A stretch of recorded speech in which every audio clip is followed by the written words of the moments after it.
Hi everyone. Today we will be exploring the scientific method using a very simple activity looking at the weight gain in beans.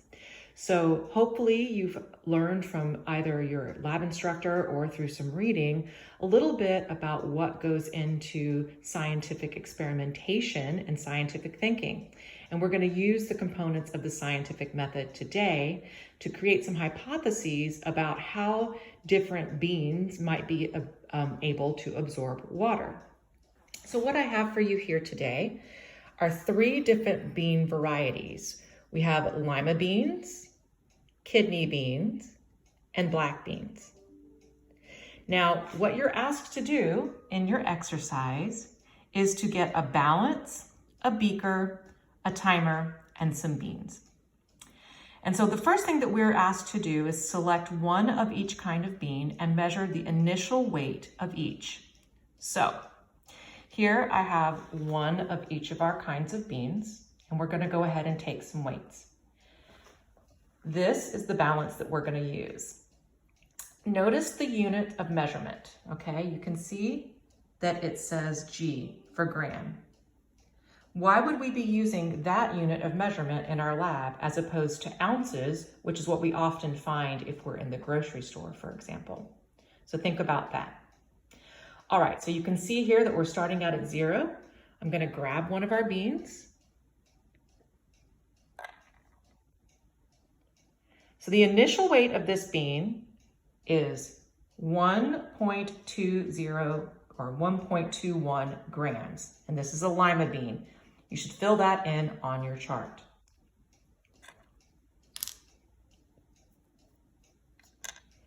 The initial weight of the kidney bean is 0.45 grams. Go ahead and put that on your chart as well. The initial weight of the black bean is 0.21 grams. Go ahead and write that in on your table as well. So just so that we're all on the same page, this is the table where you would record the type of bean and its initial weight in grams. What I'm going to be doing for you next is I'll fill my beaker with tap water, and I'm going to gently drop the beans into the water and start a timer. So here we go. I lost my kidney bean on my black bean. There we go. All right, so while those are sitting in the water, let's take a look at the question set that you have to answer. So first off, what do you expect to happen as the beans sit in the water? Hopefully we've all had some experience with dried beans, and you might know something about how they respond when they are in water. The next question asks whether you expect all three to react the same way. So at this point, we're doing some observations, as we often do in science. Here are the three bean types one more time. Oops, sorry, got two kidney beans. Take a look at each of these bean types. Have a look at their shape and their size. Would you expect them to all react the same way? And think about why or why not you would have those expectations. Now, using the observations that you have here, you should develop a hypothesis about how you think the beans will react in water. Do you think that they will all react the same way? And if not, how do you think they'll differ from one another? So at this point, once you've filled all this out, what I'll be doing is waiting 10 minutes. And every 10 minutes, what I will do is get these beans out of water, and I will record their weights for 10 minutes, every 10-minute increments for 1 hour, okay? And so I'm going to go ahead and shut this off, and when you come back, I'll have this chart all filled in for you. So as you can see, I've gone through, and every 10 minutes, I've taken my individual beans out of the water and measured their weight. And this is the last one, so I thought I'd show you this. So I'm fishing the beans out. Notice that I'm putting them on a paper towel. Why would I do that? Why would that be important for me to do that. I'm blotting off this water. Again, think about the rationale for that. Now let's take this last weight measurement together. So for the lima bean, you can see that the final weight after an hour in the water is 1.67 grams. So that's here for the lima bean. And if you'll notice, this is the final weight. Our initial weight for the lima bean was 1.21 grams.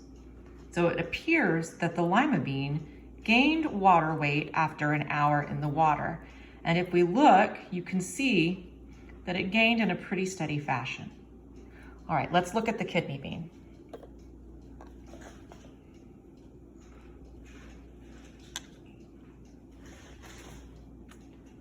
All right, 0.51 grams. So let's go to our chart. 0.51. And if we look at our initial weight for the kidney bean, it started out at 0.45 grams and we ended at 0.51. Once again, it appears that we have a pretty steady weight gain. Let's look at the black bean.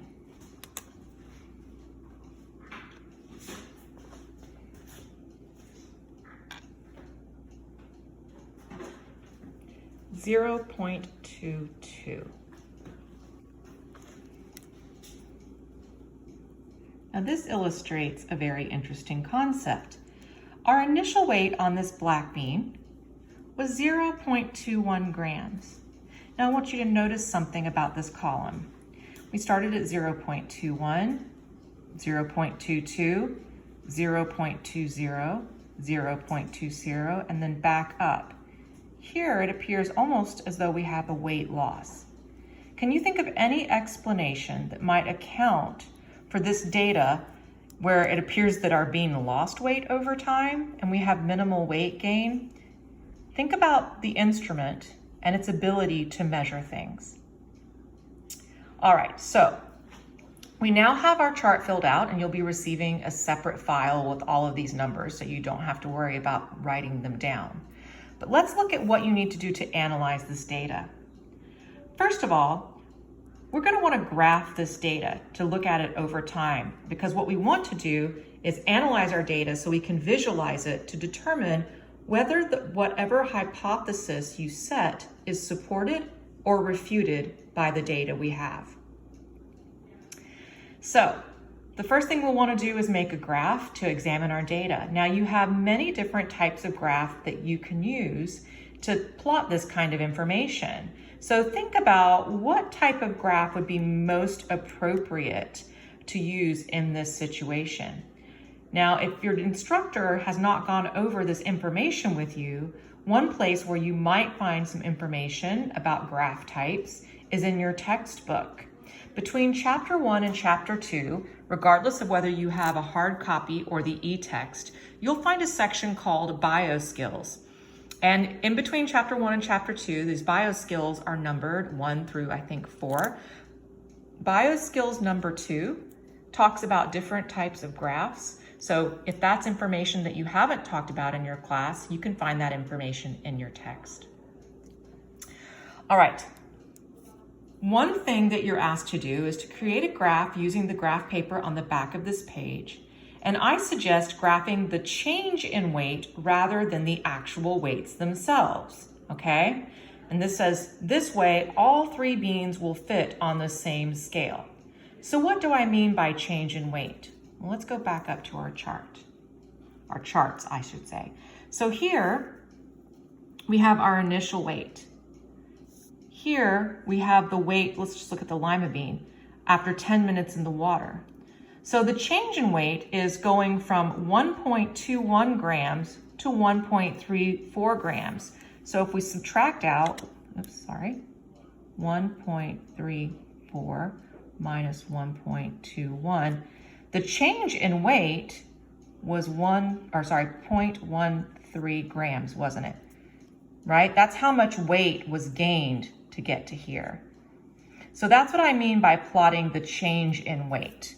And you would do that same exercise where you take the weight here in this column minus the initial weight for each of these measurements to get a change in weight. The same would be true for the other two bean types as well, okay? Now, I mentioned that this way all three beans will fit on the same scale. So my question for you to be thinking about is, what if we didn't do this? What would our graph look like? Why would we want our data to all fit on the same scale? All right, then the next thing that you get asked is what information you should place on the graph and where should it go? You are asked what variable should be placed on the x-axis and what variable should be placed on the y-axis. Now, in thinking about this experiment, what do we have for variables? Well, we definitely have weight is a variable, isn't it? Or mass, I should say, is a variable. Time is also a variable, isn't it? There's also a third variable, and that's bean type. So can you think of a way to graph all of these three things together on a single graph that represents our data?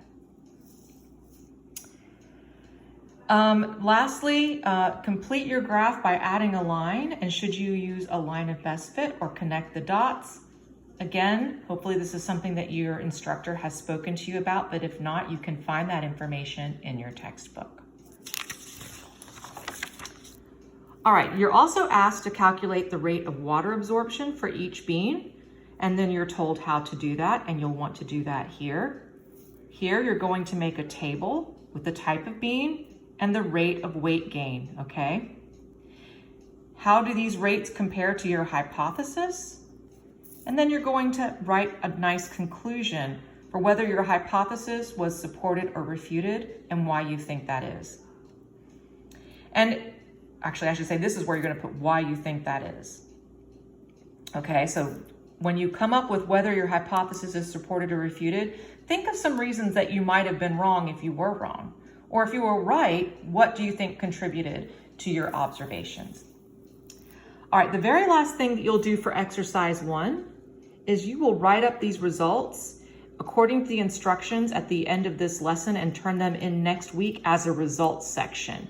Now this applies to Dr. Jones's class. You should check with your instructor for specific instructions for your homework assignment for next week. All right, in this last section, what we want to highlight is the importance of sample size when you're considering an experiment or carrying out any kind of scientific measurements. So what I've done in this chart here is I've taken my kidney, lima, and black beans, and I've measured 10 individual beans. So each of these measurements represents a different bean, okay? These are all dry beans. What we're asking you to do is to take these first 3 numbers, which will be sent to you in a separate file so you don't have to read my writing. We want you to take these first 3 numbers and get an average. Then we want you to take an average of all 10 of these numbers together. And we want you to compare these 2 numbers. Are they the same? Are they different? And if they are different, how much different are they? Which of these 2 numbers do you expect to be a more accurate representation of the actual average weight of each bean type? So let's look at the questions that you're supposed to answer. First, how do the averages based on 3 beans compare to the averages based on 10 beans?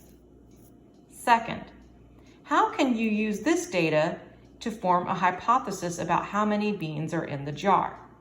So I have these jars over here. And hopefully you can see I've got a jar here that is full of kidney beans, got a jar full of lima, and a jar full of black beans. And you can see that I've taken the weight of each of these jars, okay? Now, can you use the information that you have here to develop a hypothesis about how many beans are in each of those jars? All right, how would you do that? How would you use that information to figure out how many beans are in those jars? Once you've figured out how to do that, we want you to develop 2 hypotheses. One hypothesis for the number of beans in the jar based off your average of 3 beans, and a second hypothesis based off the average for 10. Which of these two do you think you should be more confident about? Which of these two do you think is a more accurate number, and why do you suppose that is?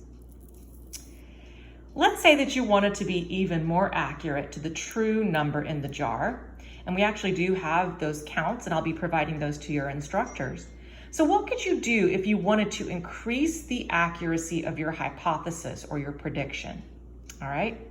And then finally, if we were to graph the average of 3 beans and the average of 10 beans for each bean type, what kind of graph would you choose for that, and why do you think you would do that? And you should have enough graph paper to do the previous graph as well as this one. If you have any questions about the activities in this lab, please go ahead and email your instructors, and good luck.